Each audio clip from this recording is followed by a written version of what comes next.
Hello बच्चों। जैसा कि मैंने लास्ट वीडियो में बताया था कि दो का डिविजिबिलिटी टेस्ट क्या होता है, दो कौन कौन से नंबर से डिवाइड होता है।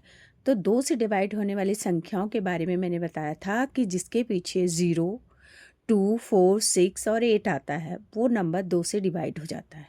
इसी तरीके से अब मैं आपको बताने जा रही हूँ कि 3 से कैसे पता लगाएंगे कि ये नंबर 3 से डिवाइड हो जाएगा, पूरा पूरा डिवाइड हो जाएगा। उसके लिए मैंने यहाँ पर कुछ एग्जाम्पल्स रखे हैं जिसको मैं आपको सॉल्व करके बताऊँगी। ठीक है। डिविजिबल बाय 3, 3 से डिवाइड होने वाली संख्या कौन कौन सी है। A number is divisible by 3 if the sum of the its digit is the divisible by 3, यानी कि वो संख्या जिसका टोटल करो तो उसका जो टोटल करने के बाद हमारी संख्या आती है वो 3 से अगर डिवाइड होती है तो वो 3 से डिविजिबल है। जैसे कि पहला एग्जांपल मैंने लिया है 2727, 2 प्लस 7 प्लस 2 प्लस 7, इसका जो सम होता है वो 18 होता है।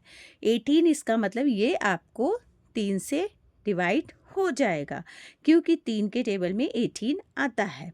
नेक्स्ट एग्जाम्पल आपका है 962, 9 प्लस 6 प्लस 2 इक्वल टू 17। ये संख्या आपकी 3 से डिवाइड नहीं होगी क्योंकि 17 3 के टेबल में नहीं आता। ठीक है। नेक्स्ट आपका आता है 9 3 2 7 9, सॉरी 3, इसका जो सम आता है आपका टोटल 24 आता है और 24 3 के टेबल में आता है और ये 3 से डिवाइड हो जाएगा। फिर उसके बाद आपका आता है 3 plus 9 plus 6 plus 0 plus 4 equal to 22। 22 जो है 3 के टेबल में नहीं आता, इसलिए ये 3 से डिवाइड नहीं होगा। उसके बाद आपका आता है नेक्स्ट एग्जाम्पल आपका 17 plus 7 plus 7 plus 1 plus 8 plus 1 equal to 24। इसका जो सम आता है वो 24 आता है, इसका मतलब ये 3 से डिवाइड हो जाएगा। इसी तरीके से आप नेक्स्ट वाले को खुद ट्राई करके देखोगे कि क्या ये 3 से डिवाइड होता है या नहीं होता।